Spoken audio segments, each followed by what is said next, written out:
The audience saw one face in the crowd, and Adele stopped singing mid-note. What happened next in The Tonight Show's 50-year history had never happened before. Jimmy Fallon froze. The entire studio went silent. And what followed changed everything. It was supposed to be just another Friday night on The Tonight Show. Adele was scheduled to perform her new single. The audience was packed. The cameras were rolling. Everything was going exactly as planned. But sometimes, the most powerful moments in television happen when the plan falls apart completely. The studio audience that night had no idea they were about to witness something that would break the internet within hours. Jimmy Fallon had no idea his decision in the next 3 minutes would define his entire career. And Adele, standing at that microphone, had no idea that one face in the crowd would make her stop breathing. This is not a story about a performance. This is a story about what happens when humanity interrupts entertainment. When protocol shatters. When a talk show host makes a choice that goes against every producer's instruction. Subscribe and leave a comment, because the most powerful part of this story is still ahead. The Tonight Show stage glowed under the familiar lighting that had illuminated countless performances over decades. Jimmy Fallon sat at his desk, shuffling through his blue cards with that characteristic energy that made him America's favorite late-night host. The audience buzzed with anticipation.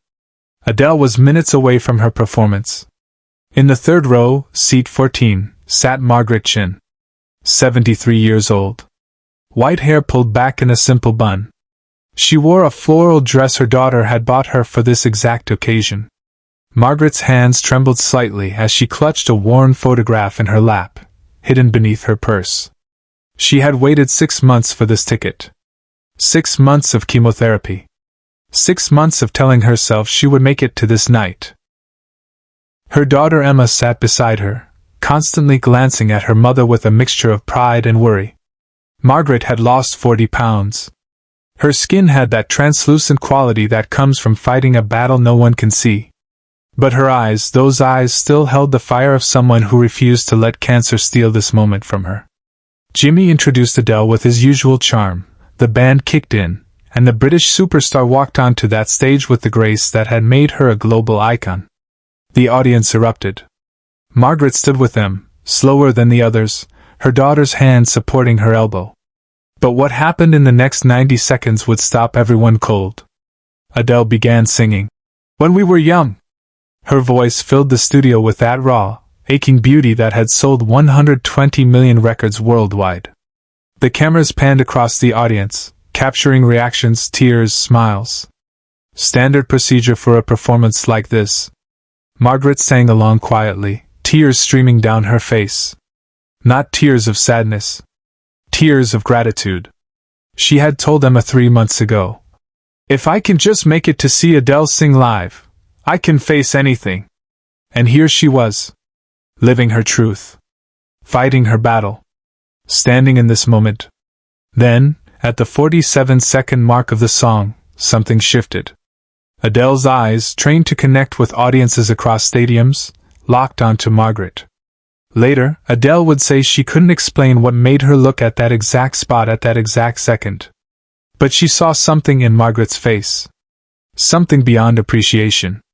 Something that spoke of borrowed time and desperate hope. Adele's voice cracked. Just slightly. Just enough for the studio to notice. Jimmy Fallon, who had been watching from his desk with his usual enthusiastic energy, caught it. His smile faltered. He followed Adele's gaze into the audience. He saw Margaret. He saw Emma gripping her mother's hand. He saw the photograph Margaret was now holding up, a picture of her late husband in his navy uniform. And then Adele did something no one expected. She stopped singing. Mid-verse. The band continued for 2 more beats before they realized what was happening and fell silent. The studio, holding 240 people, went absolutely quiet. You could hear the hum of the stage lights. Someone's phone vibrated. A cameraman shifted his weight. Jimmy Fallon stood up from his desk. He didn't ask the producers. He didn't wait for a commercial break. He just stood up. The producers in the control room panicked. This was live television. They had a schedule. They had commercial breaks to hit. They had a format that had worked for 50 years. But Jimmy Fallon wasn't thinking about format. He was thinking about the woman in row 3 who looked like she was using everything she had left just to stand. Adele walked toward the edge of the stage, her eyes never leaving Margaret. The singer's own eyes were filling with tears. She reached out her hand, not to perform, but to connect. Jimmy walked from behind his desk, past his announcer Steve Higgins, who looked completely confused, down the 3 steps from the stage level, and directly into the audience. The cameras followed him, operators making split-second decisions to capture whatever was unfolding. "Ma'am," Jimmy said softly as he reached Margaret's row. "Would you come with me?" Margaret looked at Emma. Emma nodded through her own tears. And then, with Jimmy Fallon on one side and her daughter on the other, Margaret Chen walked toward the Tonight Show stage. The audience didn't know whether to applaud or stay silent. Most chose silence. This wasn't a moment for noise. This was sacred ground being created in real time on national television. Subscribe and share this, because what Jimmy did next broke every rule in the television handbook, and it's the reason this story matters. Jimmy helped Margaret up the 3 steps to the stage. Adele met them there, taking Margaret's other hand. The 3 of them stood there, an unlikely triangle of humanity, under the brightest lights and entertainment. "Tell me about the photograph," Jimmy said, his voice barely above a whisper but picked up perfectly by the stage microphones. Margaret's voice shook. "My husband, Robert. He passed away 6 months ago. 51 years of marriage. He loved Adele's music. He would play it every Sunday morning while making breakfast." She looked at Adele. "You were the soundtrack to our last year together." The studio audience was openly crying now. Cameramen were wiping their eyes while trying to keep their shots steady. Even the band members, who had seen countless performances, stood motionless, instruments hanging forgotten in their hands. Adele, who had performed for presidents and royalty, who had sung at the Grammys and the Oscars, broke down completely. She pulled Margaret into a hug, this frail woman she never met, and just held her. No cameras. No performance. Just 2 human beings sharing a moment of profound grief and connection. But Jimmy Fallon wasn't done. He did something that would become the defining image of his career. He took off his suit jacket, the one he wore every night on television, his armor, his uniform, his professional identity. He draped it over Margaret's shoulders.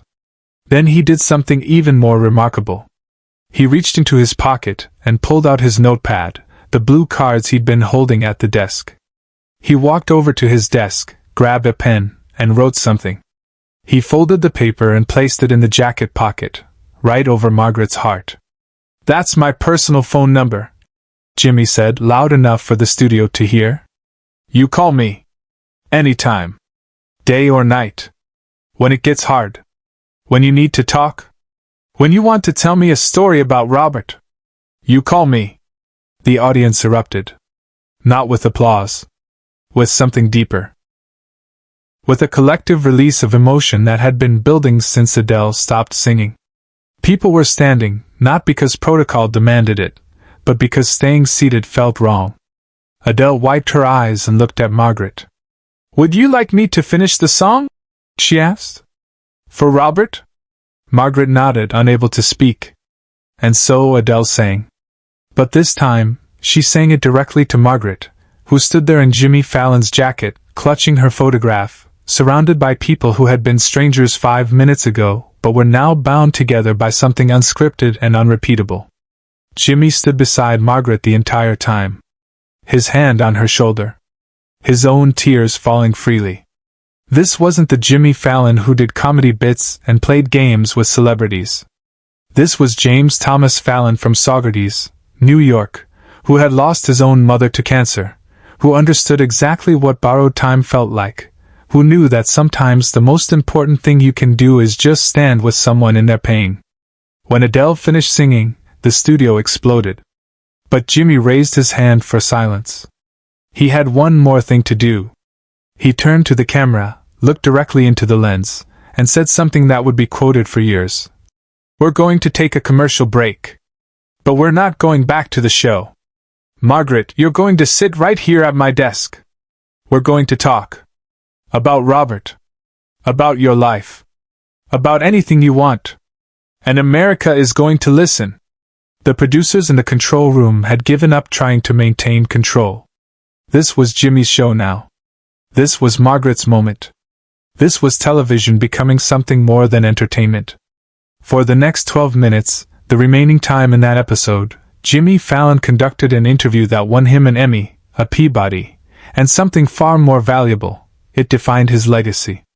He asked Margaret about how she met Robert. About their first date. About the moment she knew she wanted to spend her life with him.